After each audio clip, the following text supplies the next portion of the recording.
आज के इस वीडियो का टॉपिक है 30 बाई 40 हाउस प्लान। आज हम इसी प्लॉट साइज के ऊपर डिस्कस करने वाले हैं इस वीडियो में।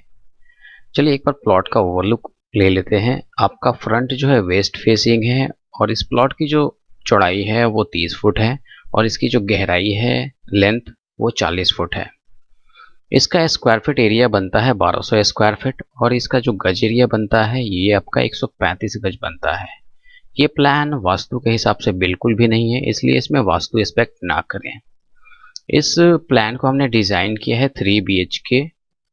BHK का मीन्स होता है बेडरूम हॉल किचन। अगर आपका 2 बेडरूम के हिसाब से आपका घर है, उसमें हॉल और किचन है, तो उस हिसाब से आपका 2 BHK हुआ। तो बेडरूम हॉल किचन इसका मतलब हुआ। काफ़ी लोग मुझसे पूछ रहे थे, इसलिए मैंने इसको क्लियर कर दिया यहाँ पे। इस प्लान को हमने कुछ इस तरीके से डिज़ाइन किया है जैसा कि आपके सामने है। यहाँ पे आपको क्लियरली दिख रहा होगा कि बेडरूम्स की पोजीशन, एक बेडरूम ये है, दूसरा ये है और तीसरा आपका यहाँ पे है। उसके साथ अटैच बाथरूम है, किचन के साथ डाइनिंग स्पेस है और यहाँ पे आपका सेपरेट बाथरूम है, सेपरेट टॉयलेट है और ये आपका एक बड़ा सा हॉल है। अब इन सबके साइजेस, कॉलम प्लेसमेंट प्लस इसकी कॉस्टिंग हम आपको बताने वाले हैं। उससे पहले हम देख लेते हैं कि जो हमने आउटर वॉल ली है उसको हमने रखा है 9 इंच का और जो हमारी इंटरनल वॉल है वो आपका 4.5 इंच का है। एंट्री गेट से शुरू करते हैं। ये जो हमारा गेट का साइज़ है वो है 6 फुट। उसके बाद हमारा एरिया आता है स्टेयर्स का। स्टेयर्स के लिए हमने कितना स्पेस यूज़ किया है, ये आपका 10 फुट 5 इंच का लेंथ है। अगर हम यहाँ से एंट्री कर रहे हैं ऐसे, तो हमारा ये पूरा ये लेंथ काउंट होगा और ये आपका विड्थ होगा। तो इस हिसाब से हम आपको साइजेस बताने वाले हैं। तो आपका जो लेंथ है वो 10 फुट 5 इंच है और इसकी जो विड्थ है वो 9 फुट 9 इंच है।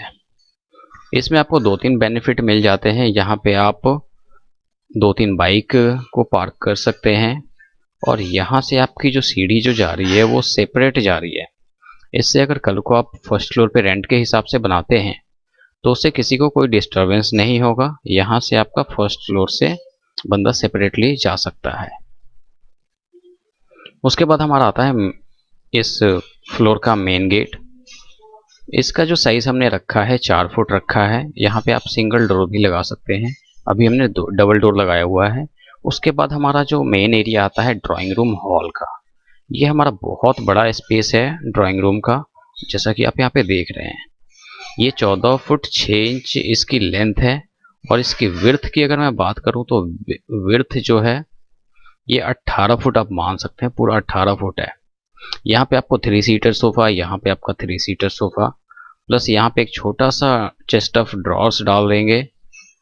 उसके बाद भी आपके पास यहाँ पे बहुत सारी स्पेस है। अगर आप चाहें डाइनिंग स्पेस अगर आप यहाँ पे देना चाहें तो आप यहाँ पे भी दे सकते हैं और इस डाइनिंग स्पेस को आप as a store room use कर सकते हैं। चलिए ये हमारा ड्राइंग रूम का साइज हो गया। उसके बाद हम बात करते हैं बेडरूम 3 की। तो बेडरूम 3 का जो साइज है वो एक बार देख लीजिए, 12 फुट 6 इंच हमने रखा है बेडरूम 3 का साइज। इसकी जो लेंथ है वो है और यहाँ पे इसकी अगर विड्थ की मैं बात करूँ तो विड्थ आपका 10 फुट है, काफ़ी अच्छा साइज है।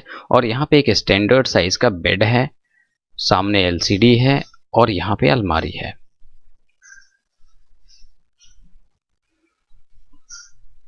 उसके बाद हमारा जो ये टॉयलेट आता है, नॉर्मल टॉयलेट का साइज आप देख लीजिए, यहाँ पे 3 फुट इसकी विड्थ है और हमने लेंथ रखी है वो 6 फुट रखी है। उसके बाद हम बाथरूम की विड्थ की बात करते हैं। बाथरूम का विड्थ जो है 4 फुट 4.5 इंच का है और यहाँ पे हमने एक वॉश बेसिन दे दिया है जिससे कि कोई भी यहाँ पे हैंड वॉश वगैरह करना हो वो आराम से कर सकता है बिना किसी को डिस्टर्ब किए। उसके बाद हम बात करते हैं बेडरूम 2 की। तो बेडरूम 2 का साइज भी आपका ऑलमोस्ट सेम है बेडरूम 3 से। इसका भी 10 फुट जो है विड्थ है और इसकी लेंथ की बात करें तो लेंथ भी आपका 12 फुट 6 इंच है। इसमें भी आपके जो है स्टैंडर्ड साइज के बेड हैं, LCD और यहाँ पे अलमारी और यहाँ पे 2 विंडो यहाँ पे मिलते हैं इस बेडरूम में और 2 विंडो आपको इस बेडरूम में मिलता है। अब हम बात करते हैं डाइनिंग एरिया की। तो डाइनिंग वाले जो स्पेस की जो लेंथ है वो है आपका 8 फुट 1.5 इंच है। आप 8 फुट इसको कैलकुलेट कीजिए और इसकी जो विड्थ है वो 10 फुट है। इसी हिसाब से किचन की विड्थ भी 10 फुट है, जैसा कि आप यहाँ पे देख रहे हैं। और इसकी लेंथ की बात करूं तो लेंथ 6 फुट हमने रखा है और यहाँ पे 3 साइड से काउंटर है। आप चाहे तो डाइनिंग और किचन दोनों की स्पेस को रिप्लेस कर सकते हैं एक दूसरे की जगह पे। ठीक है, उसके बाद हम आते हैं यहाँ पे मास्टर बेडरूम है, जो बेडरूम 1 है। यहाँ पे साइज थोड़ा सा अलग हो जाता है, प्लस इसमें हमने अटैच बाथरूम दिया हुआ है। तो इसका साइज देख लेते हैं एक बार। इसका जो रूम साइज है वो है आपका 13 फुट। 13 फुट इसकी विड्थ है और इसकी अगर लेंथ की बात करूं तो लेंथ जो है आपका 10 फुट 9 इंच का लेंथ हमने दिया हुआ है, जो काफ़ी अच्छा साइज है। सामने आपको एलसीडी मिल जाता है, यहाँ पे आपको अलमारी मिल जाती है। आप अलमारी यहाँ पे जो है 7 फुट तक रख सकते हैं।